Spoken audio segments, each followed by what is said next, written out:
Okay, mga kabyanan, mga ka-Facebook and YouTubers naton sa programa naton sa mga interview for today with DJ A and DJ Kevin, no? Makuha kita sa update sa panahon. Sa karon nga udto sa piyak nga bahin, no? Naka-standby na sa piyak nga linya ang aton nga Pag-asa, Iloilo, Pag-asa. Kindly standby.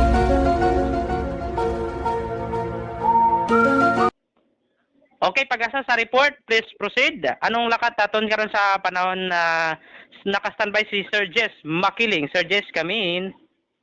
Yes, sir. Mayong hapon gusto na ng latest weather update sa Bungat, Lao, Thursday, November 23, 2023. Share line ang ga-apekto sa Southern Luzon. Pag Northeast Monsoon naman din ang ga-apekto sa the rest of Luzon. Meanwhile naman, diri sa Western Visayas, maging generally fair weather kita. Pero expect naman po ng isolated nga mga pagulan, pangilat kapaligob, tugat inis ng localized thunderstorm. Kasarangan sa direksyon ng amihan na sidlangan para sa hangin at diri sa Western Visayas. Kasarangan naman rin para sa mga balod at diri sa katagatan. Forecast temperature natin 27 degrees 32 degrees Celsius. Ang daw na butlak 5:48 AM ginit ang aga habang katulad din siya 5:03 PM karon sa gabi. Okay. Latest weather update na dito sa station of Jeff Mahiling. Maraming salamat. Okay, no, mga kaabyanan, no, amo man gyapon ang balita sa panahon. Shoreline surges, no, ang nag-aapekto karon sa pag-ulan-ulan, no, sa mga kaprobinsyanan diri sa may Iloilo province and Iloilo City. Hindi ba ako kung wala ko nagsara, Sir Jess?